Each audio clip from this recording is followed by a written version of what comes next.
고린도전서 말씀, 고린도전서 9장 27절부터 10장 13절까지 27절부터 10장 13절까지 우리 한 목소리로 같이 읽읍시다. 고린도전서 9장 27절부터 봅니다. 시작. 내가 내 몸을 쳐 복종하게 함은 내가 남에게 전파된 후에 자신이 도리어 버림을 당할까 두려워함이로라. 형제들아, 나는 너희가 알지 못하기를 원하지 아니하노니 우리 조상들이 다 구름 아래에 있고 바다 가운데로 지나며 모세에게 속하여 다 구름과 바다에서 침례를 받고 다 같은 신령한 음식을 먹으며 다 같은 신령한 음료를 마셨으니 이는 그들을 따르는 신령한 반석으로부터 마셨음에 그 반석은 곧 그리스도시라. 그러나 그들의 다수를 하나님이 기뻐하지 아니하셨으므로 그들이 광야에서 멸망을 받았느니라. 이러한 일은 우리의 본보기가 되어 우리로 하여금 그들이 악을 즐겨한 것 같이 즐겨하는 자가 되지 않게 하려 함이니 그들 가운데 어떤 사람들과 같이 너희는 우상 숭배하는 자가 되지 말라. 기록된 바 앉아서 먹고 마시며 일어나서 뛰논다 함과 같으니라. 그들 중에 어떤 사람들이 음행하다가 하루에 2만 3천 명이 죽었나니 우리는 그들과 같이 음행하지 말자. 그들 가운데 어떤 사람들이 주를 시험하다가 뱀에게 멸망하였으니 우리는 그들과 같이 시험하지 말자. 그들 가운데 어떤 사람들이 원망하다가 멸망하였나니 너희는 그들과 같이 원망하지 말라. 그들에게 일어난 이런 일은 본보기가 되고 또한 말세를 만난 우리를 깨우치기 위하여 기록되었느니라. 그런즉 선줄로 생각하는 자는 넘어질까 조심하라. 사람이 감당할 시험 밖에는 너희가 당한 것이 없나니 오직 하나님은 미쁘사 너희가 감당하지 못할 시험 당함을 허락하지 아니하시고 시험 당할 즈음에 또한 피할 길을 내사 너희로 능히 감당하게 하시느니라. 아멘.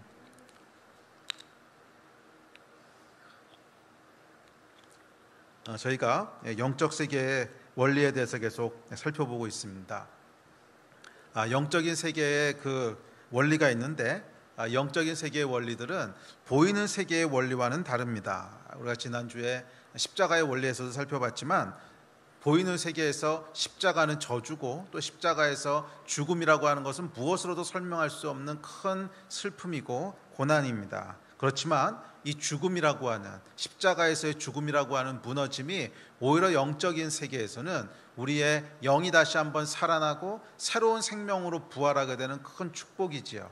자, 이렇듯이 보이는 세계의 원리와 영적인 세계의 원리는 뭐 어떤 경우에는 비슷한 것들도 있는데 또 어떤 경우에는 전혀 일치하지 않는 완전히 다른 그런 성격을 가질 수도 있습니다. 그래서 이 영적인 원리라고 하는 것은 사실은 우리가 눈에 보이는 그런 원리들 또 우리가 이성으로 생각해서 알아내고 찾아낼 수 있는 원리들하고는 전혀 다른 원리들이라는 거예요. 그렇기 때문에 이 영적인 원리는 하나님으로부터 들어야만 알 수 있습니다. 사람이 이성을 가지고 추론해서 알 수 있는 것이 아니라는 거예요. 이성으로 추론해서 여러분 어떻게 십자가가 축복이라고 하는 것을 알아내겠습니까? 십자가가 축복이라고 하는 것은 하나님께서 그 뒤에 이루실 부활이라고 하는 사건을 우리가 들어서 알기 때문에 사실은 십자가가 축복이라고 하는 것을 아는 것이고 그 십자가의 의미가 무엇이라고 하는 것을 들어서 알기 때문에 그것이 영적인 복이구나 하는 것을 알게 되는 것이지 듣지 않고 어떻게 알고 있겠어요. 요즘 묵상하시는 여러분 민수기 말씀을 보시면 끼니 묵상하신 민수기 말씀을 보시면 많은 율법들이 나옵니다. 많은 율법들이 나오는데 그 율법 중에 보면 이런 것이 있습니다. 절기제나 낙헌제에 소나 양을 드릴 때는 고운 가루 10분의 1에 기름 4분의 1 흰을 섞어서 드려야 됩니다. 잘 기억하세요. 낙헌제나 절기제를 드릴 때는 고운 가루 10분의 1 그리고 기름은 4분의 1 흰입니다. 자, 그런데 절기제나 낙헌제 말고 다른 제사를 드릴 때는 수장이면 고운 가루 10분의 2에 기름 3분의 1 흰을 드려야 됩니다. 또 화목제로 드릴 때는 고운 가루 10분의 3에 기름 2분의 1 흰을 드려야 됩니다. 자, 여러분 이거 기억하실 수 있겠어요? 기억하기도 어려울 뿐더러 왜 그렇게 해야 되는지를 이성적으로 추론해서 아실 수 있는 분 있으세요? 왜 낙헌제나 절기제에는 10분의 1에다가 4분의 1을 섞어야 되고, 다른 제사에는 10분의 2에다가 3분의 2를 섞어야 되고, 그렇지 않고 화목제에는 10분의 3에다가 2분의 1을, 이걸 여러분 듣지 않고, 우리가 하나님으로부터 듣지 않고 내가 스스로 영적인 유익은 이렇게 해야 되는 걸 거야, 영적인 일은 이렇게 해야 되는 걸 거야, 이거를 추론해서 이성으로 알아낼 수 있는 사람이 있을까요? 아니요, 여러분, 이성으로 알아내는 것이 불가능합니다. 율법을 한번 자세히 읽어보십시오. 율법은요, 이성으로 추론해서 절대로 알아낼 수 있는 게 아니에요. 왜 어떤 때는 수장을 드려야 되고, 어떨 때는 그 피를 찍어서 7번 뿌려야 되고, 6번 뿌리면 왜 안 돼? 이건 여러분 이성으로 추론할 수 있는 게 아니에요. 이 율법을 이렇게 이성으로는 도저히 추론할 수 없도록 주신 이유가 있습니다. 이 구약의 율법은요, 신약의 영적인 법들을 우리에게 비유적으로 보여주는 거예요. 영적인 세계의 법들을 비유적으로 보여주는 것이 이 구약의 율법이고 제사지 않습니까? 이 구약에서 절대로 우리의 이성으로 추론해서 알 수 없는 율법, 들어야만 알 수 있는 율법. 그래서 여러분, 이 민수기와 이 레위기와 이 모든 율법에 대한 총 결산이 뭐냐면 들으라 이스라엘 하는 거예요. 쉐마 이스라엘, 들으라 이스라엘. 왜? 듣지 않고는 알 수 있는 방법이 없는 거야. 영적인 세계의 원리가 여러분 마치 이와 같다는 거예요. 영적인 세계의 원리는 논리로 생각하고 이성으로 추론해서 찾아낼 수 있는 원리들이 아니라는 거예요. 영적 세계의 원리를 알 수 있는 유일한 방법은 듣는 거예요. 쉐마 이스라엘, 하나님으로부터 듣는 거예요. 그분이 무엇이라고 가르치시는지를 듣는 거예요. 그러면 여러분, 매일 아침 하나님 말씀을 듣는 것을 게을리하지 마십시오. 가볍게 여기지 마십시오. 매일 여러분들이 끼니 말씀 묵상을 통해서 하나님의 말씀을 듣지 않으면, 매일 기도 가운데 성령께서 우리에게 조명해 주시는 것들을 듣지 않으면 우리는 절대로 영적인 것을 알 수 없다는 거예요. 절대로 영적인 삶을 살 수 없다는 거예요. 우리의 혼은 발달할 수 있어요. 우리의 혼적인 삶은 발달할 수 있어요. 아니 여러분, 그것은 설령 신앙생활에 대한 내용이라고 할지라도 영적인 것이 아니라 여전히 혼적인 것이고, 그것은 참된 영성이 아니라 종교일 뿐이에요. 종교는 여러분 생명이 없습니다. 우리 안에 참된 생명이 되는 것은 영적인 삶을 살게 되는 것이고, 우리 안에 그 성령께서 지배하시고, 그래서 하나님이 만들어 놓으신 영의 원리들을 쫓아 살아갈 때 그것이 우리에게 복이 되고 우리의 생명이 되는 것이지, 우리의 이성을 쫓아서 혼만 발달시킨 종교가 결코 우리를 영의 세계로 이끌어주는 것이 아니라는 거예요. 기억하십시오 여러분, 매일 아침 하나님 말씀 묵상하시는 것을 결코 가볍게 여기지 마십시오. 결코 가볍게 여기지 마십시오. 듣지 않고는 여러분 왜 7번을 뿌려야 되는지 죽었다 깨나도 알 수 없어. 듣지 않고는 왜 언제는 10분의 1이고 언제는 10분의 3인지 죽었다 깨나도 알 수가 없어. 그 일에 여러분 왜 그렇게 해야 되는지 이 땅의 원리로 설명할 수 있는 이론이 있을 것 같으십니까? 왜 5번이나 6번 뿌리면 안 되고 7번을 꼭 뿌려야 되는지를 여러분 과학이나 이성으로 증명할 수 있을 것 같아요? 불가능한 일이야. 왜 그렇게 하는지 몰라. 또 기름을 10분의 1하고 10분의 2하고 10분의 3하고 왜 그렇게 해야 되는지 아세요? 이 땅의 원리로는요 도저히 설명할 수도 없고 유추할 수도 없고 알아낼 수도 없어요. 왜 하나님께서 일부러 그렇게 율법을 주셨냐고? 영의 원리가 그렇다는 거야. 영의 원리가. 그래서 기독교를요 계시의 종교라 그러는 거예요. 사람이 아무리 노력한다고 해서 하늘의 것들을 찾아 올라갈 수 없다는 거야. 하나님께서 보여주시고 가르쳐 주셔야만 알 수 있는 것이 생명이고 복음이고 기독교인 줄 믿습니다. 그러므로 여러분 매일 아침 하나님 말씀을 묵상하는 것을 결코 가볍게 여기지 마십시오. 코로나 바이러스로 인해서 저희가 모일 수 없는 것 참 마음이 아프고 또 모이고 싶은 갈망들이 있지만, 동시에 하나님께서 이런 기간을 그냥 허락하신 것이 아니라고 하는 소망과 믿음이 있습니다. 그 믿음은 뭐냐면 이 기간 동안 스스로 말씀을 보고 스스로 하나님 앞에 무릎을 꿇고, 그래서 스스로 생명의 삶을 살아갈 수 있는 근력들을 키우라는 겁니다. 영적인 근육들을 키우시라는 겁니다. 자, 오늘도 본문 말씀에도 보면 말세를 살아가는 자들의 본복이라고 했는데, 여러분 말세가 가까워올수록, 마지막이 가까워올수록 수많은 영적인 유혹들과 수많은 영적인 도전들이 우리 앞에 주어지게 됩니다. 정말 각 사람이 하나님 앞에 말씀과 기도 가운데 서지 못한다면 언제까지 우리가 모여서 이렇게 도와주고 먹여주고 기저귀 갈아주고, 아니요, 이렇게 할 수 없을지 몰라요. 언제 그런 시대가 올지 몰라요. 코로나가 오기 전까지 여러분 이런 때가 올 거라고 하는 거 상상이나 했었습니까? 아니요, 우리 상상도 못했잖아요. 앞으로 또 어떤 시간이 올지 우리가 상상할 수 있습니까? 아니요, 상상할 수 없잖아요. 그렇다면 여러분, 스스로 여러분들이 하나님 앞에 설 수 있는 그 근력들을 키우셔야 합니다. 이 영적인 것은 듣지 않으면 알 수가 없어요. 하나님의 말씀이 아니고는 결코 깨달을 수도 없고 결코 살아낼 수도 없어요. 그러면 여러분, 매일 하나님의 말씀을 보고 듣고 먹고 매일 성령께서 여러분들을 이끌어 주시는 그것을 순종하며 따라가는 이 삶들을 여러분 지금부터 훈련하시고 추구하시고 그렇게 살아가시기를 예수의 이름으로 도전합니다. 아멘.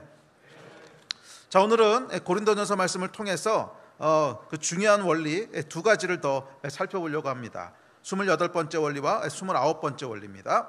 자, 28번째 원리는 9장 27절 말씀인데, 9장 27절부터 10장 5절까지 말씀인데, 사도 바울이 이렇게 얘기합니다. 9장 27절입니다. 시작. 내가 내 몸을 쳐 복종하게 함은 내가 남에게 전파한 후에 자신이 도리어 버림을 당할까 두려워함이로다.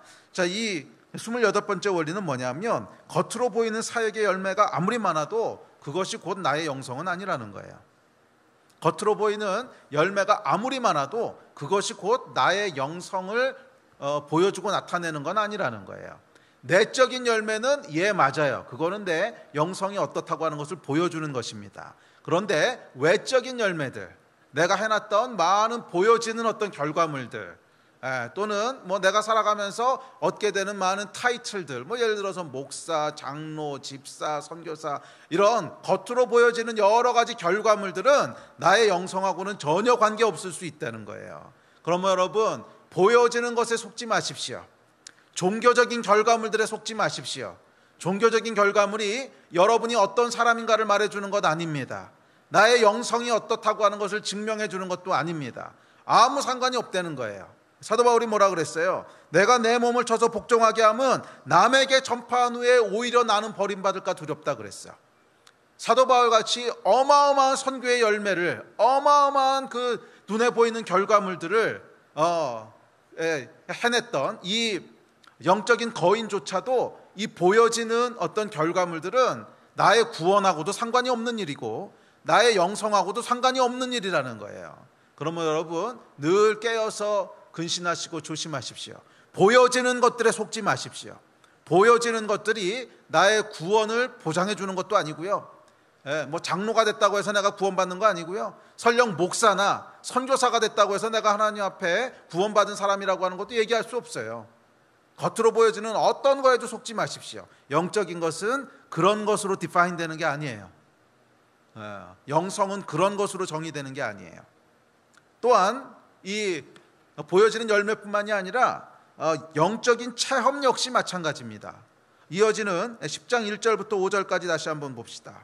10장 1절부터 5절까지 보면 이렇게 얘기합니다. 형제들아, 나는 너희가 알지 못하기를 원하지 아니하노니 우리 조상들이 다 구름 아래에 있고 바다 가운데로 지나며 모세에게 속하여 다 구름과 바다에서 침례를 받고 다 같은 신령한 음식을 먹으며 다 같은 신령한 음료를 마셨으니 이는 그들을 따르는 신령한 반석으로 또 마셨음에 그 반석은 곧 그리스도시라. 그러나 그들의 다수를 하나님이 기뻐하지 아니하셨으므로 그들이 광야에서 멸망을 받았느니라. 요즘 여러분들이 묵상하시고 있는 출애굽기, 이제 민수기, 신명기까지 쭉쭉 이어지는 그것을 이제 배경으로 하고 있는 본문입니다. 10장 1절부터 5절까지 보시면 그 출애굽 과정에서 이 경험했던 이스라엘의 많은 기적들을 쭉 열거하고 있습니다. 홍해를 걸어서 건넜고요. 이제 그 얘기지요. 다 구름 아래에 있고 또 바닷 가운데로 지나며 홍해를 걸어서 건넜고요. 낮에는 불기둥과 낮에는 구름 기둥과 밤에는 불기둥이 이들을 초자연적으로 보호했습니다. 먹을 것이 없었을 때 40년 동안을 하나님께서 하늘에서 날마다 만나를 주셔서 수십만 명을 먹이셨고요, 반석에서 물이 나오게 하셨습니다. 이런 수많은 기적들을 경험했습니다. 그런데 이들에 대한 결과는 뭐냐면 그들의 다수를 하나님이 기뻐하지 않으셨다는 거예요. 그래서 광야에서 다 멸망했다는 거예요. 우리가 보이는 어떤 영적인 체험을 얼마나 했느냐, 이것하고도 관계없다는 거야.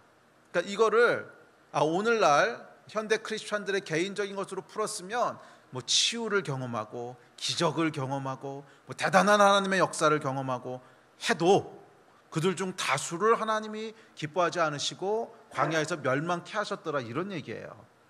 이것이 구약의 얘기가 아니고 신약의 얘기예요. 뭐 구약에서 우리가 무서운 하나님이라고 하는 선입관이 있어서 뭐 그러려니 하고 들으실 수 있을지 몰라도 신약의 하나님은 여러분 그런 하나님이 아니시잖아. 은혜와 사랑의 하나님이시라며. 그런데 그 하나님이 뭐라 그러시냐면 이런 수많은 기적과 수많은 하나님의 역사를 경험해도 그것이 우리의 영성하고는 아무 관계가 없을 수 있다는 거야. 아무 관계가 없을 수 있다는 거야. 여러분 참 무서운 얘기 아닙니까? 네. 저와 여러분의 삶 가운데 뭐 불치병이 낫고 정말 기적을 경험하고 놀라운 하나님의 역사를 경험해서 막 간증하고 막 그랬을지라도 그게 우리의 진짜 영성하고는 별 관계가 없을 수 있다는 거야. 그러면 여러분 보이는 것들에 현혹되지 마십시오. 보이는 것들에 현혹되지 마십시오. 영적인 삶은요 보이는 것에 의해서 결정되는 게 아니에요. 영적인 삶은 보이는 것에 의해서 결정되는 게 아니에요. 영적인 삶은 보이지 않는 것에 의해서 결정돼요. 보이지 않는 것은 뭐냐면 우리 안에 있는 내적인 열매들이에요. 우리 안에 있는 내적인 태도들이에요. 이 열매라는 말은 여러분 다 태도에 대한 겁니다. 그렇지 않습니까? 겸손하고 온유하고 절제하고 이게 다 태도에 대한 거야. 내 안에 하나님을 대하는 태도와 세상을 대하는 태도, 다른 사람들을 대하는 태도가 어떠하냐, 이건 보여지지 않거든. 내면에 있는 거라서 그게 진짜 영성이라는 거예요. 그게 진짜 내가 어떤 사람인가 하는 것을 디파인하는 거라는 거예요. 자, 이어지는 29번째 원리는 이제 이 이야기를 하고 있습니다. 계속 이어지는 본문인 6절부터 13절까지의 내용을 보면, 그러면 이 하나님이 다수를 기뻐하지 않으셨다고 했는데 그들을 기뻐하지 않으셨던 이유가 뭔지를 하나씩 하나씩 설명하면서 그것을 반대로 바꾸어서 얘기하면, 뒤에 가서 바울이 뭐라 그러냐면 이건 너희에게 주기 위한 본보기야, 그 얘기를 하십니다. 이 이야기는 바꾸어 얘기하면 하나님이 기뻐하시는 삶이 무엇인지를 우리에게 보여준다는 거예요. 이건 기뻐하시는 게 아니야, 이것도 기뻐하시는 게 아니야, 그거를 본보기로 보여주심으로 그러면 기뻐하는 것이 무엇인지를 우리에게 알려주신다는 거예요. 자, 6절부터 13절 말씀 29번째 원리입니다. 자, 29번째 원리인데 이 29번째 원리의 최종 결론은 뭐냐면 이것입니다. 그러면 진짜 영적인 건 뭐냐? 그러니까 열매가 많은 것, 그러니까 보이는 결과물들이 많은 것도 아니고 영적인 체험을 많이 하는 것도 아니야. 그러면 정말 영적인 것은 뭐냐면 6절부터 13절까지 말씀에 비춰보면 이런 거예요. 어려움이 오고 시험이 올 수 있는데 이 어려움과 시험에 대해서 어떻게 반응하느냐 하는 것이 영성이라는 거예요. 왜냐하면 그게 우리의 내면적 태도에 의해서 반응이 나오기 때문에 그런 거죠. 29번째 원리예요. 어려움과 시험 앞에서의 반응이 우리의 영성이라는 거야. 그리고 이 반응이 우리의 영적인 미래를 결정한다는 거야. 이 반응이 우리의 영적인 미래를 결정한다는 거야. 그러니까 예를 들어서 우리가 살아가다가 굉장히 어려운 어떤 문제를 만났어. 굉장히 낙심된 어떤 상황을 만났어. 그럼 그 상황 앞에서 우리가 뭔가 반응을 할 거 아니에요. 그 반응이 바로 내가 어떤 영성을 가지고 있느냐는 것을 나타내 주는 것이고, 그렇게 반응하는 것에 의해서 1년 뒤, 5년 뒤에 여러분들이 어떤 영적인 삶을 살고 있을 건가 하는 영적인 미래를 결정한다는 거예요. 어떻게 거기에 반응하느냐에 따라서 1년 뒤에 내 영적인 모습이 어떨지가 결정된다는 거예요. 그래서 어떤 사람은 잘못 반응하는 것으로 인해서 하나님 앞에 버림을 받는다는 표현은 좀 뭐하긴 하지만 하여간 오늘 표현을 그대로 얘기하면 광야에서 그냥 죽어버리는 사람도 있고, 그러니까 영적으로 완전히 망해버리는 사람도 있고, 또 어떤 사람은 정말 하나님이 약속하신 그 약속의 땅에서 많은 영적인 유업들을 누리는 사람도 있고, 이게 갈라질 텐데 그 여러분들의 영적인 미래가 무엇에서 갈라진다는 거예요? 내 앞에 지금 놓여있는 이 어려움들, 낙심케 하는 것들, 그것에 대해서 어떻게 반응하느냐 하는 이 반응이라고 하는 단어를 기억하세요. 결국 반응이 열쇠라는 거예요. 어떻게 반응하느냐에 따라서 1년 뒤에 내가 어떤 영적인 삶을 누리고 있을 건지, 5년 뒤에 내가 어떤 영적인 삶을 누리고 있을 건지가 결정된다는 거예요. 영적으로 완전히 망해서 멸절되느냐, 아니면 정말 영적으로 더 풍성한 삶을 누리고 있을 거냐, 그것은 오늘의 반응에 의해서 결정된다는 거예요. 이해가 되십니까? 자, 6절부터 13절, 오늘 읽으셨던 본문 전체가 그 배경이 요즘 끼니 묵상하고 있는 배경입니다. 출애굽한 백성들이 광야에서 하나님에 대해서 반응했던 여러 가지 이야기들을 쭉 기록하고 있죠. 어떨 땐 원망도 했다가 반역도 일으켰다가 이제 그런 거죠. 자, 그 이야기들을 배경으로 하고 있습니다. 출애굽한 이스라엘 백성 앞에 여러 가지 어려움과 시험들이 있었습니다. 이 수십만 명, 어쩌면 보면 100만이 훨씬 넘겠죠. 장정만 60만 명이니까 여자들도 있고 아이들도 있고 애가 수백만인데, 이 수백만의 사람이 한꺼번에 광야에 왔는데 어떻게 했습니까? 당연히 먹을 것이 없겠지요. 뭐 광야에서 이 수백만 명이 먹을 수 있는 음식을 어디서 구하겠어요? 불가능한 일이죠. 그래서 먹을 것이 없습니다. 그래서 하나님이 만나를 주셨어요. 처음에는 너무 맛있었어요. 그런데 여러분, 아무리 맛있는 음식도 여러분 제일 좋아하는 음식이 뭐세요? 돈가스? 돈가스를 40년 몇 끼 먹어봐요. 좋아하는 게 뭐예요? 떡국? 오케이, 떡국을 40년 동안 몇 끼 먹어봐. 심각하지 않겠습니까? 만나가 아무리 맛있어도 여러분 40년을 몇 끼 먹었단 말이야. 뭐 이런 문제들이 있는 거죠. 40년을 먹으니 질립니다. 또 물은 어디서 구하겠습니까? 이 사막인데. 그래서 물을 어디서 구할 것인지, 마실 거, 먹을 거, 또 질병이 얼마나 많았겠어요. 여러분, 우리 이렇게 과학이 발달한 초현대에도 질병 하나 도니까 지금 난리가 나는데, 이 광야에서 위생도 잘 안 돼 있는 이 사람들 가운데 전염병이 한번 돌면 어땠을 것 같으세요? 질병의 위협, 또 육체의 필요들, 감당할 수 없는 욕망들, 앞날에 대한 불안, 뭐 그렇지 않습니까? 더욱이 약속의 땅이라고 하는 데서 가보니까 거기 살고 있는 사람들이 너무 강대해 보여. 마음이 볶입니다. 하루도 평안할 날이 없었어요. 매일매일이 어려움의 연속이었고, 매일매일이 어떤 넘어야 될 산들이고 관문들이었어요. 이 상황이 이스라엘 백성을 시험 들게 했습니다. 시험 들게 했어요. 자, 29번째 영적인 원리는 앞서 말씀드렸듯이 이 어려움과 시험 앞에서 어떻게 반응하느냐 하는 이 반응이 영적인 미래를 결정한다는 거예요. 이 반응이 내 영적인 상태를 나타내주고 앞으로 어떻게 될 것인지도 결정하는 거예요. 올바로 반응하신 여러분 되시기를 바랍니다. 주어진 환경, 특별히 내 마음에 들지 않는 상황, 이것에 대해서 어떻게 반응하는가?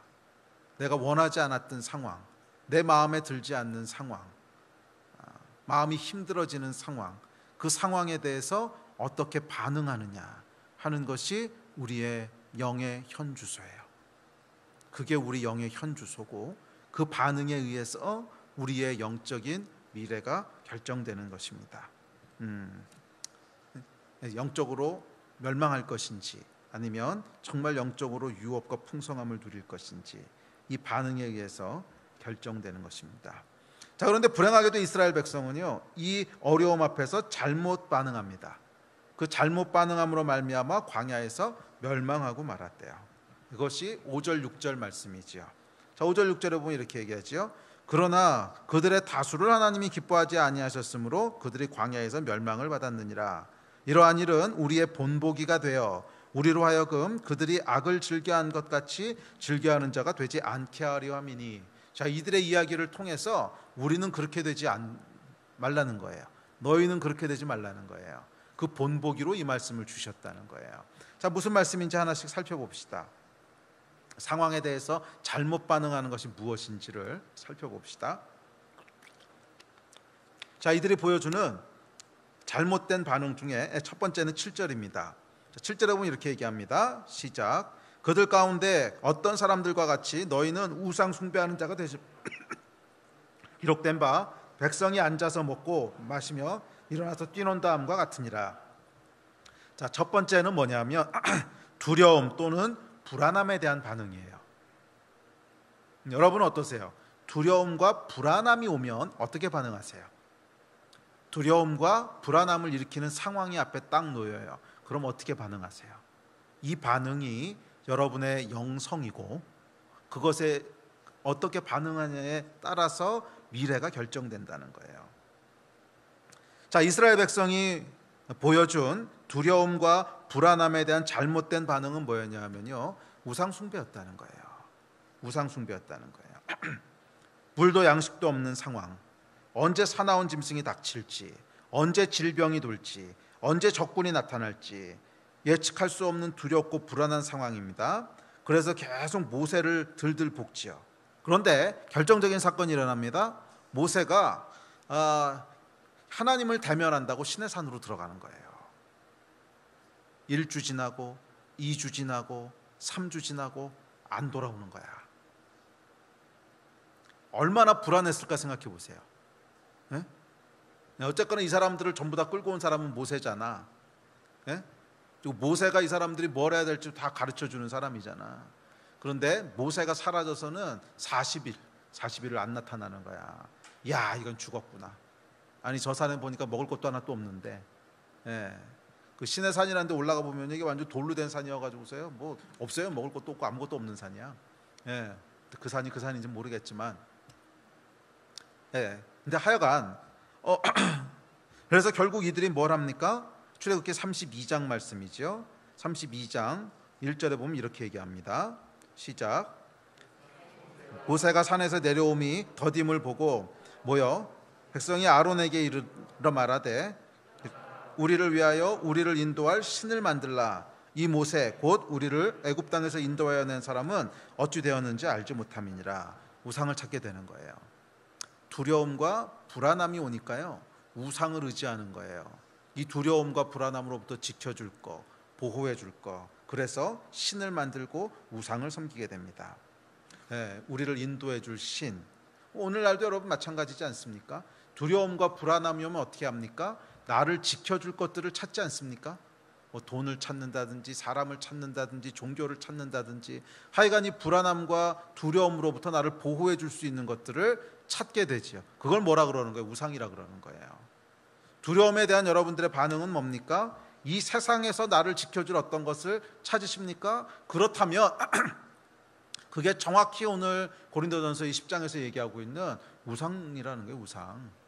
예, 정확히 이스라엘 백성들이 그랬다는 거예요. 뭐 이들이 그냥 처음부터 나는 우상이 너무 좋아, 하나님은 싫고 우상이 좋아, 그래서 우상 섬긴 게 아니라는 거야. 뭐 오늘날도 우리가 나는 하나님을 싫고 돈은 좋아, 그래서 돈 섬기겠다는 사람 아무도 없다는 거예요. 그런데 뭐가 우리 삶 가운데 오는 거예요? 두려움과 불안함이 오는 거야. 가만히 있어봐. 이렇게 그냥 있어도 되나? 아이고, 이 문제가 이렇게 생기면 그 다음엔 어떻게 해야 되지? 아이고, 이러다가 노후엔 난 어떡하지? 아이고, 이러다가 뭐 어떻게 되지? 예. 그래서 그 두려움과 불안함에 대해서 어떻게 반응하는 거예요? 눈에 보이는 것들을 찾기 시작하는 거예요. 이 두려움으로부터 나를 지켜주고 보호해 줄 것. 눈에 보이는 금송아지, 눈에 보이는 신. 그래서 뭐 돈도 찾고 사람도 찾고 뭐 이것도 찾고 저것도 찾고, 이걸 정확히 뭐라 그러냐면 우상 숭배라 그러는 거야. 이걸 정확히 우상 숭배라 그러는 거야. 여러분, 우리의 삶 가운데 가장 자주 대면하게 되는 것이 사실 이거 아닙니까? 두려움과 불안함. 하루도 여러분 두려움을 주고 불안함을 주는 것 하나도 없이 지내본 날이 혹시 있으세요? 뭐 너무 피곤해서 하루 종일 잤다 이런 모르겠지만 뭐 아니고는 없을 거리요. 하루도 우리 삶 가운데 아무런 불안감을 주지 않고 지나간 날, 그런 날이라고 하는 건 여러분 없습니다. 살아보면 아시잖아요. 크고 작은 불안과 크고 작은 두려움들이 계속 몰려오지 않습니까? 건강에 대한 거, 재정에 대한 거, 관계에 대한 거, 미래에 대한 거, 자녀에 대한 거, 직장에 대한 거, 아이고 약간 크고 작은 것들이 여러분 계속 몰려옵니다. 뭐 예를 들면은 뭐 큰 건 아닐 수도 있어. 근데 예를 드니까 뭐 여기에 이 손톱이 왜 이러지? 이거 가만히 있으면 이 손톱이 이거 뜨네. 이거 뜬 거 어떻게 되는 거야?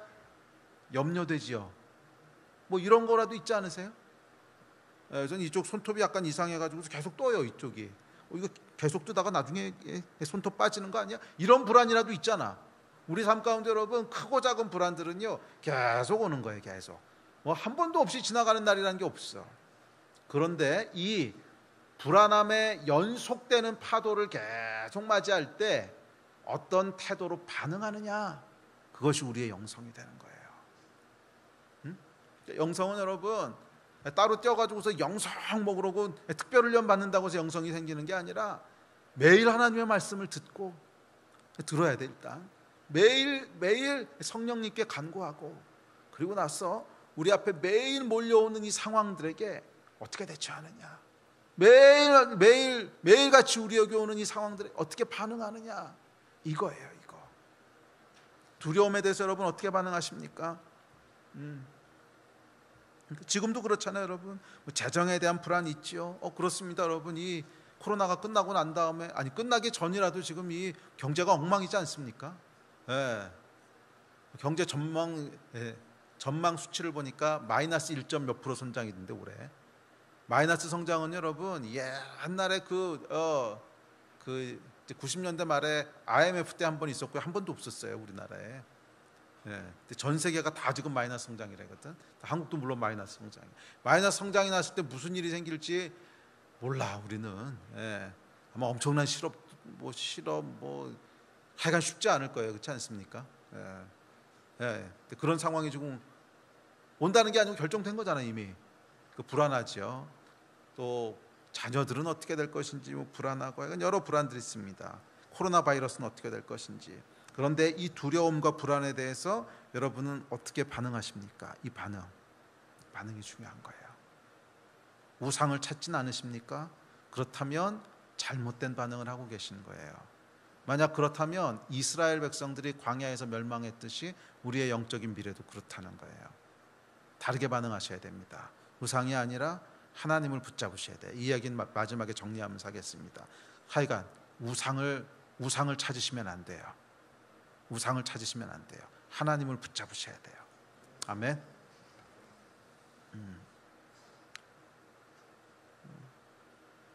노력하지 말라는 얘기는 아닙니다. 실질적인 위기가 왔는데 아무것도 안 하고 누워가지고 주께서 보호하실 거야 이렇게 하라는 얘기는 아니에요. 최선을 다해서 여러분 뛰시고 지혜를 다 쓰셔서 어떻게든지 대처하십시오. 그런데 불안이라고 하는 요소가요, 그런 대처함 때문에 나오는 게 아니라 하나님으로 말미암아 평강이 임하고 그 평강 속에서 최선을 다하셔야 되는 거예요. 이 순서를 잡으셔야 된다는 거예요.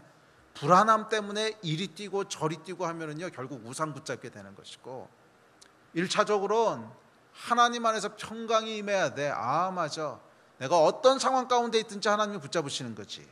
내가 어떤 상황 가운데 있어도 하나님이 나의 반석이시지. 그래서 우리에게 임하는 완벽한 평강이 임하고, 그 평강 가운데 이 일을 대처하기 위해서 최선의 노력을 다해서 지혜도 사용하고 할 수 있는 노력도 다하고 열심히 또 일도 하고 그렇게 해서 대처하는 것이지, 이 순서가 바뀌면 우상이 되는 거예요. 순서가 바뀌면 우상이 되는 거예요. 불안함 가운데 이것저것 찾아 뛰어다니면요 결국 우상 찾게 되는 거예요. 기억하십시오. 열심히 일하는 거 좋습니다. 그러나 평강 가운데 일하셔야 돼요. 최선을 다하는 거 좋습니다. 그러나 평강 가운데 하셔야 돼요. 그게 영성이라는 거야. 하나님으로 말미암아 이미 평강이 내 안에 임하고, 그 평강 위에서 일을 하던 최선을 하던 쥐어짜던 하여간 그건 그 다음에 해야 되는 거야. 그런데 평강이 임하지 않았어. 마음이 계속 불안해. 어떻게 될지 모르겠어. 그래가지고 이리 뛰고 저리 뛰고 돈 찾고 사람 찾고, 이건 이제 우상 섬기는 거라는 거야. 이해가 되십니까? 보여지는 행위가 아니라 우리 안에 있는 마음의 문제라는 거예요. 어떤 마음으로 대처하는가. 평강, 하나님을 신뢰함으로 오는 평강, 그 위에서 움직이는 거냐? 아니면 불안해서 나를 지켜줄 우상을 찾으려 움직이는 거냐? 이건 여러분 big difference, 완전히 다른 얘기예요. 이 차이에 의해서 여러분의 영적인 미래가 달라진다는 거예요. 오케이, 다음 거 봅시다. 자, 10장 8절에 보면 두 번째 문보기가 나옵니다. 10장 8절 있습니다. 시작. 그들 중에 어떤 사람들이 음행하다가 하루에 23,000명이 죽었나니 우리는 그들과 같이 음행하지 말자. 자, 두 번째는요, 육체에 속한 본능적인 욕망들이 있습니다. 예, 그래서 이제 배가 고프면 식욕이 올라오죠. 또 물건을 보면 물욕도 올라옵니다. 또 사람들에게 인정받고 싶어하는 명예욕도 있고요. 또 우리 안에는 이성을 향한 성적인 욕구도 있습니다. 자, 이런 욕구들 자체가 잘못된 것은 아닙니다. 그건 하나님이 이렇게 만드신 거죠. 예, 뭐 자연스럽게 만드신 거예요. 아무리 굶어도 전혀 식욕이 올라오지 않는다. 그럼 사람이 살겠습니까? 예, 또 전혀 성적인 욕구가 없다면 어떻게 결혼을 할 것이고 어떻게 자녀들을 낳겠어요? 그러니까 이것은 죄가 아닙니다. 모든 욕구들은요 자연스러운 거예요. 그런데 그 욕구들에 대해서 어떻게 반응하느냐 하는 것은 우리의 선택이에요. 이 욕구들에 대해서 제대로 반응하게 되면 그러면 영적인 복을 누리게 되지만 이 욕구들에 대해서 그냥 휘둘리게 되면 그러면 망한다는 거예요. 욕구에 대해서 여러분 영적으로 반응하셔야 돼요. 욕구가 정당한 방법으로 채워져야 돼. 정당하지 않을 때는 아무리 욕구가 있어도 우리의 영에 의해서 그 욕구들을 절제해야 되는 거예요. 그래서 성령의 열매가 절제잖아. 아무리 욕구가 있어도 정당한 방법이 아니면 영의 지배하에 그것을 절제할 줄 알아야 돼요. 그래서 예수께서 뭐라 그러셨어요? 마태복음 4장 4절에 보면 예수께서 대답하여 이르시되 기록하였을 때 사람이 떡으로만 살 것이 아니요 하나님의 입으로부터 나오는 모든 말씀으로 살 것이니라 하셨느니라. 굉장히 배가 고프셨거든. 광야에서 40일 동안 굶주리시면서 이 마귀에게 시험 받으실 때 얘기죠. 굶주리셨으니까 식욕이 당연히 있었습니다. 그랬더니 마귀가 합당하지 않은 방법으로 식욕을 채우라고 계속 유혹한 거야. 그랬더니 예수님께서 뭐라 그러세요? 비록 내 안에 정상적인 욕구가 있지만 그것을 채우는 방법이 합당하지 않으면 나는 그거로 살지 않을 거야. 사람이 욕구를 채우는 것, 떡으로만 사는 것이 아니라 하나님의 말씀으로 사는 거야. 우리의 영이 나의 욕구를 지배하고 다스리는 거야. 그게 영적인 삶이라는 거예요. 그렇지 않고 그냥 욕구가 올라오면 그냥 욕구를 그것이 좋은 방법이든 나쁜 방법이든 허락된 거든 허락되지 않은 거든 그냥 욕구가 있으니까 난 해. 욕구에 충실해. 그러면 여러분 그게 짐승이지 사람입니까? 네? 그럼 그게 짐승이지 사람이냐고. 아니 여러분 짐승도요. 그 개도 집에서 훈련시키면은요 욕구 절제해요. 네? 개도 말이에요 여러분. 또 개 얘기 나면 길어지는데 개도 이렇게 음식을 준 다음에요 기다려 훈련시키면요 아무리 식욕이 있어도 기다려. 개도 절제를 할 줄 아는데 사람이 여러분 근데 사실은 개 훈련시키는 것 중에 가장 힘든 훈련이 그거긴 해요. 모든 훈련 중에 가장 힘든 훈련이 욕구를 절제시키는 훈련이긴 한데 하여간 어찌됐든지 간에 개도 하는데 사람이 못한다면 이게 사람입니까? 우리는 말이에요 여러분 욕구가 있다고 해서 그것을 다 충족시키면 안 돼요. 이게 현대의 잘못된 죄악된 사조야. 너의 욕구가 있으면 만족시켜. Be yourself. Be yourself. 그냥 너는 너야. 얽매이지 마. 다른 사람이 만들어 놓은 굴레에 얽매일 필요 없어. 그냥 네가 하는 게 너의 어떤 법이야. 네가 하는 게 가장 좋은 거야. 이런 이상한. 아니요 여러분. 그건 거짓말이에요. 그건 거짓말이에요. 결과가 여러분 절대 복될 수가 없어요. 상식적으로만 생각해봐도 너도 be yourself, 너도 be yourself, 너도 be yourself. 쌈박질밖에 더 나오겠어 거기서? 안 그래요 여러분? 거기서 쌈박질밖에 더 나오겠냐고. 아니 멀리 갈 것도 없이 지금 가정에 있으신 우리 만약 남편이 모든 남편의 원하는 욕구들을 나는 다 그 욕구대로 할 거야. I wanna be myself. 아내도 나도 내가 모든 원하는 be myself 할 거야. 어떻게 되겠어요? 쌈박질밖에 더 나요. 거기서 뭐가 나오겠냐고. 분명히 이혼하고 끝나는 거지. 아니요, 여러분. 그것은 하나님이 창조하신 원리가 아니에요. 우리의 영성이라고 하는 것은 뭐냐면 우리 안에 있는 이런 본능적인 욕구들에 어떻게 반응하느냐는 것이 영성이에요. 우리 안에서 올라오는 수많은 욕구들이 있어요. 수많은 욕구들이 있어요. 오늘 본문에서는 그 중에 하나인 성적인 욕구를 예로 들었지만 성적인 욕구뿐만이 아니라 식욕도 있고 물욕도 있고 물질을 갖고 싶은 욕심들, 명예욕도 있고 관계에 대한 욕망, 소유하고 싶은 거, 하여간 수많은 욕망들이 있는데 이 욕망들을 어떻게 반응할 것인가 하는 것이 우리의 영이고 우리의 영적인 미래를 결정하는 것을 꼭 기억하십시오. 영이 우리의 욕망을 다스려야지 욕망이 여러분의 선택을 다스려서는 안 돼요. 영이 우리의 욕망을 다스려야지 욕망이 여러분의 선택을 지배하게 해서는 안 돼요. 그건 망하는 길이야. 영이 지배하는 여러분 되시기를 주의 이름으로 축복합니다. 자, 세 번째는 9절입니다. 자, 9절 같이 읽읍시다. 시작. 그들 가운데 어떤 사람들이 주를 시험하다가 뱀에게 멸망하였나니 우리는 그들과 같이 시험하지 말자. 자, 이것은 요즘 최근에 여러분들이 묵상하셨죠. 민수기 21장입니다. 불뱀 사건인데요. 이 불뱀 사건에 대해서 21장 4, 5, 6절에 이렇게 얘기합니다. 민수기인데 우리 같이 읽읍시다. 시작. 백성이 호르산에서 출발하여 홍해 길을 따라 에돔 땅을 우회하려 하였다가 길로 말미암아 백성의 마음이 상하니라. 백성이 하나님과 모세를 향하여 원망하되 어찌하여 우리를 애굽에서 인도해내어 이 광야에서 죽게 하는가?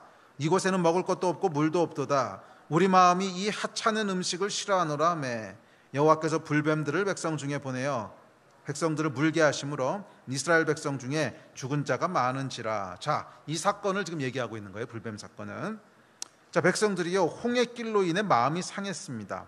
무슨 말인가 하면 원래 이스라엘 백성은요 에돔을 가로질러서 왕의 대로를 통해서 목적지까지 쭉 가려고 그랬어요. 혹시 여기 요르단 다녀오신 분들은 알겠지만 왕의 대로 아시죠? 왕의 대로. 그거 큰 길이거든요.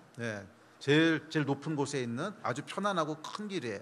그 왕의 대로를 따라서 에돔을 가로지르려고 했고 이제 그러고 싶었는데 문제는 뭐냐면 에돔 왕이 허락을 안 해주는 거야. 안 된다고, 네가 어디로 지나가냐고.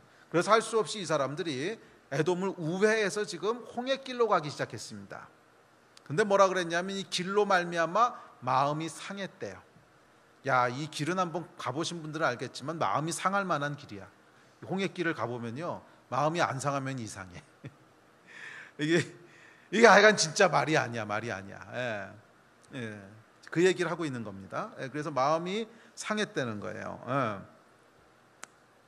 자, 이 마음이 상한 게 여러분 뭔 것 같아요? 어떻게 마음이 상한 거예요? 하나님이 왕의 대로로 가게 해주셨으면 되잖아. 하나님이 거기 길 좀 열어주셨으면 되잖아. 그거 왜 안 해주셔가지고 이 길로 가게 하시는 거야? 이게 마음이 상한 거잖아. 그렇죠? 여러분, 세 번째 잘못된 반응은요. 세 번째 잘못된 반응은 조금 더 미묘하고 깊은 건데 뭐냐면 하나님께서 내가 원하는 대로 뭔가 해주시지 않으셨을 때 거기에 대해서 어떻게 반응하냐는 거야. 하나님이 이렇게 좀 했었으면 좋잖아. 아니 왕의 대로 이렇게 뻥 뚫린 길인데 그거 하나님이 그까짓 거 못 지나가게 하시겠어? 오케이. 그래가지고 에돔 왕의 마음을 좀 살짝 이렇게 해주셔서 거기 좀 이렇게 지나가게 했으면 이 고생 안 하잖아.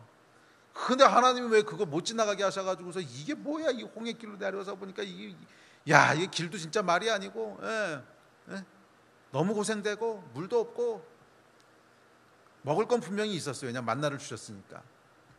근데 만나에 대해서 이야기하는 싸가지 보세요. 이 하찮은 음식을 우리가 싫어하느라. 이게 싸가지입니까? 이게 이제 마음이 상하면 이렇게 나오는 거예요. 그러니까 이 하나님에 대해서 마음이 상한 게 분명하죠. 예. 그러니까 이건 길이나 또 모세에 대해서라기보다도 기본적으로 하나님에 대해서 마음이 상한 거야. 그러니까 하늘에서 내려오는 만나를 향해서 이 하찮은 음식이 싫으니다. 물론 뭐 40년 지났으니까 힘들긴 하겠지. 40년 먹다 보니까 만나도 하찮아 보이는 거겠지만 하여간 이게 하나님한테 마음이 상한 거예요. 만약 하나님한테 마음이 굉장히 이 그 파지티브한 마음이었으면요, 만나에 대한 시편이 나와야 되는 거 아닙니까? 찬양하리로다 만나요 이러고, 꿀보다 단 음식이요 뭐 이러고 나와야 되는데, 이 하찮은 음식이 이러는 거 보면 이제 마음이 어디 상했는지 아시겠죠.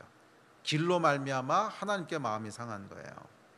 자, 여러분, 세 번째 우리에게 고린도전서 10장이 도전하고 있는 반응은 뭐냐면, 우리가 원하는 결과가 나오지 않았을 때, 내가 정말 기도했는데 전혀 원하는 결과가 나오지 않았어. 내가 정말 소원하는 일이 있었는데 전혀 다른 결과가 나왔어.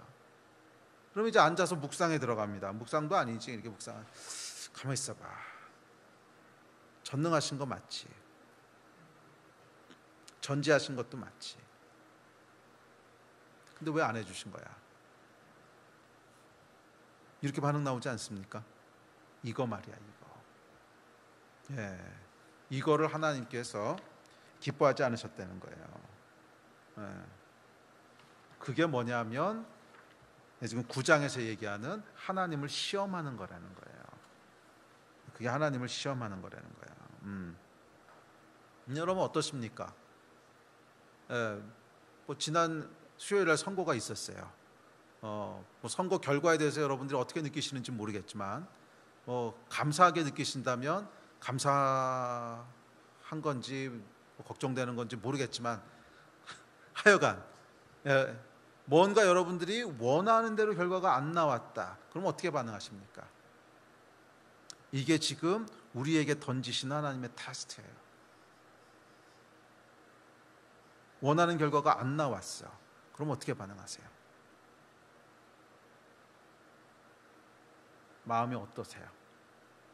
물론 마음이 염려될 수는 있어요. 야, 이제 어떻게 해야 되는 거지? 염려될 수는 있지만 하나님께 대해서 마음이 어떠세요? 혹시 하나님께 대해서도 마음이 상해 있다면 그것은 굉장히 심각한 잘못이에요. 굉장히 심각하게 잘못된 반응이에요. 원하는 결과가 나오지 않았을 때도 우리의 마음이 상하면 안 돼요. 네? 하나님은 미쁘십니다. 하나님은 선하십니다. 실수가 없으십니다. 이렇게 하고 우리 마음을 지켜야 되는 거야. 눈에 보이는 것이 우리가 생각하는 결과가 안 나왔다고 해서 하나님께서 우리를 저주하시는 것도 아니고, 무엇이 최선인지를 우리는 알 수도 없는 거예요. 그냥 우리의 인간의 그 제한된 두뇌로, 왕의 대로로 가면 그 길이 가장 좋은데, 홍해길로 가는 거 이거 아닌데. 근데 여러분, 실제로 왕의 대로로 가다 무슨 일이 생길지 우리가 어떻게 알아? 네? 아무도 모르는 거거든. 그러면 마음이 상하면 안 되고 하나님 앞에 계속 겸손하게 감사의 마음을 유지하셔야 돼요. 이게 영성이야. 좋을 때 하나님 앞에 찬양하는 거야 누가 못해? 좋을 때 하나님 앞에 감사하는 거야 누가 못해? 응? 여러분, 진짜로 좋은 일 생기고요, 진짜로 기쁜 일 생기면 불교 신자도 와서 할렐루야 그래. 좋은 일 생겼는데 일부러 시비 걸 거 뭐 있어? 에? 진짜 좋은 일 생기면요, 불교 신자도 교회 와서 할렐루야 이 얘기 다 해요. 그 영성이 아니에요. 영성은 뭐냐면 우리 생각과 다를 때, 전혀 생각한 것과 다른 결과가 나올 때, 그때 어떻게 하겠냐는 거야. 그때 어떻게 반응하겠냐는 거야. 이게 여러분 우리의 영성이고, 그것이 우리의 미래를 결정하는 겁니다. 우리의 영적인 미래를 결정하는 거예요. 상황에 대해서, 원치 않는 상황에 대해서 여러분 올바로 반응하신 여러분 되시기를 주의 이름으로 축복합니다. 아멘. 우리 예배팀 나오십시오. 자, 마지막 네 번째 반응은 10절 반응입니다. 10절 우리 같이 읽읍시다. 시작. 그들 가운데 어떤 사람들이 원망하다가 멸망시키는 자에게 멸망하였나니 너희는 그들과 같이 원망하지 말라. 자, 이 사건은 고라의 반역 사건을 얘기하고 있는 겁니다. 하나님이 세우신 리더, 또 사람들에 대해서 원망했던 거죠. 자, 이건 10절은 뭐 9절이랑 사실 하나로 묶어도 뭐 큰 차이는 없는데 그래도 조금 미묘한 차이가 있죠. 9절 같은 경우에는 하나님이 내가 원치 않는 상황을 허락하셨을 때 어떻게 반응할 것이냐. 근데 10절 같은 경우에는 뭐 마음에 들지 않는 사람, 마음에 들지 않는 어려움, 뭐 그런 것들에 대해서 하여간 일반적인 원망과 불평에 대한 얘기예요. 일반적인 원망과 불평. 하나님께서는 어떤 경우에도 우리가 원망하고 불평하는 걸로 반응하기를 원치 않으세요. 어떤 경우에도 원망하고 불평하는 걸로 반응하기 원치 않으세요. 뭐 아무리 어려운 상황이 오고, 아무리 내 위에 있는 리더가 뭐 이상한 사람 같고, 그래도 원망하고 불평하기를 원치 않으세요. 계속 감사할 조건들을 찾으세요. 그게 영적인 겁니다. 최악의 상황 가운데서도 계속 감사할 조건들을 찾으세요. 이 마음의 싸움을 싸우셔야 돼요. 쉽지 않습니다. 마음이요, 마음이 항상 이렇게만 움직여준다면 얼마나 좋겠어. 또 우리 마음이 그렇게 움직이지 않잖아요. 뭔가 어려운 일을 만나고, 또 눈에 보이는 불만들이 생기고, 또 내가 오랫동안 기도해왔던 일이 일어나지 않고, 이런 일들을 만나게 되면 우리 마음은 자동적으로 불편해집니다. 저절로 불편해지고요. 입에서는 계속 원망의 말이 나오고요. 이게 죄인인 사람입니다. 그래서 여러분, 우리의 영적인 운명을 위해선 이 마음을 지키는 싸움을 해야 되는 거예요. 우리의 싸움은 눈에 보이는 싸움이 아니에요. 우리 안에 있는 이 마음을 하나님 앞에서 한결같이 지킬 수 있느냐는 싸움이에요. 우리가 어떤 일을 위해서 열심히 기도할 수 있습니다. 주의 나라를 위해서 열심히 금식할 수 있습니다. 그러나 결과가 내가 원하는 대로 안 나왔을 때, 그때는 어떻게 하실 거예요? 그때는 여러분 겸손하게 하나님 앞에 무릎을 꿇으시고 우리의 마음을 지키는 싸움부터 해야 돼요. 실수하지 않도록, 넘어지지 않도록 이 싸움을 해야 되는 줄 믿습니다. 그래서 마지막 12절 13절에 보면 이렇게 반응하라고 말씀하세요. 그러니까 앞에 11절까지는 잘못된 본보기들이고, 이제 12절 13절은 그러므로 이렇게 하라고 하는 결론적인 말씀입니다.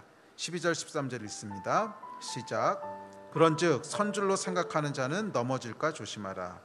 사람이 감당할 시험 밖에는 너희가 당한 것이 없나니 오직 하나님은 미쁘사 너희가 감당하지 못할 시험 당함을 허락하지 아니하시고 시험 당할 즈음에 또한 피할 길을 내사 너희로 능히 감당하게 하시느니라. 아멘. 우리 다시 한번 겸손합시다. 선줄로 생각하지 마십시다. 선줄로 생각한다고 하는 건 뭐냐면 내가 생각하는 게 다 옳다는 생각이야. 아니요, 옳은 건 하나님이시지. 난 이게 최선일 거라고 생각을 했어. 근데 그게 최선일지 아닐지는 하나님만 아시는 거잖아요. 왕의 대로로 가는 게 최선일 줄 알았어. 근데 하나님의 뜻은 홍해길로 돌아가라는 거야. 그러면 선줄로 생각하지 말라는 거야. 왕의 대로로 가는 게 최선인데요, 교만하지 말라는 거야. 그냥 겸손하라는 거예요. 하나님이 홍해길로 가라고 했으면 이유가 있으시겠지. 선줄로 생각하지 말고 넘어질까 조심하라. 죄 짓지 않도록 조심하라는 거예요. 마음을 여러분 잘 지키셔서 죄 짓지 않도록 조심하시기 바랍니다. 죄 짓지 않도록 조심하시기 바랍니다. 두 번째는 13절 말씀이에요. 신뢰하라는 거예요. 감당 못할 시험 안 주신다는 거야. 모든 시험은요 감당할 만한 시험이고, 그리고 하나님은 이상한 분이 아니라는 거야. 미쁘시다는 거야.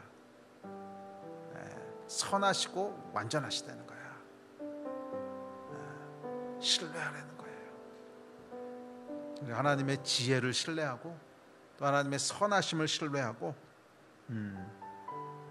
시험을 당할 때 원망하거나 낙심하거나 불안해하지 말고, 혹시 여러분의 삶 가운데 시험 때문에 이 세 가지에 빠져 있는 분 있지 않으세요? 원망하거나 낙심하거나 불안해하거나. 잘못된 반응이에요. 그렇게 반응하시면 안 돼요. 이쁘신 하나님을 신뢰하셔야 돼요. 비록 내가 어려움 가운데 처해 있고 상황이 내가 기대했던 것과 다를지라도 우리가 하나님 앞에서 지켜야 될 마음은 감사와 평강과 평안, 이 마음을 지켜야 돼요.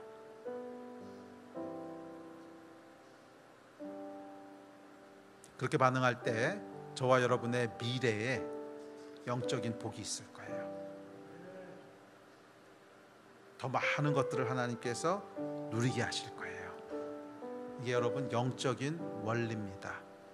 이 원리를 기억하시고 마음을 지키는데 이기시고 승리하시고, 그래서 하나님께서 주시는 유업들을 다 누리시는 그런 우리 사랑하는 성도님들 되시길 주의 이름으로 축복합니다. 오늘 같이 기도합시다.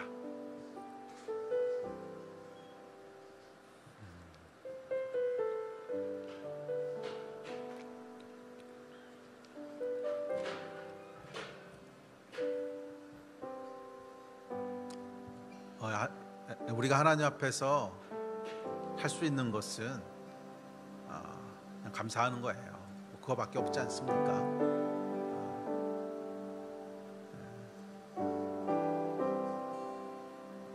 또 아니면 우리의 죄 때문에 그런 거면 회개하는 거예요. 회개하고 감사하고, 그 마음을 계속 지켜나가는 것이 우리가 취해야 될 태도 아니겠습니까? 우리 좀 같이 기도합시다. 이곳에 계신 분들은 좀 일어나 주시고요. 또 우리 각 가정에서 기도하고 예배하시는 분들은 무릎을 꿇고 기도하셔도 좋고 또는 일어서서 기도하셔도 좋고, 우리 같이 좀 기도하면서 예배합시다. 이 안에 성령께서 우리의 마음을 다시 한번 부드럽게 하시고 정말 하나님 앞에 올바로 반응하게 하시고, 우리의 마음에 잘못된 반응들이 있다면 바로 잡아주시고, 마음이 상한 자들이 있다면 마음을 고쳐주시는 그런 은혜의 역사가 있게 하여 주십시오. 우리 주님께서 하신 일을 신뢰합니다. 내가 올바로 반응하겠습니다.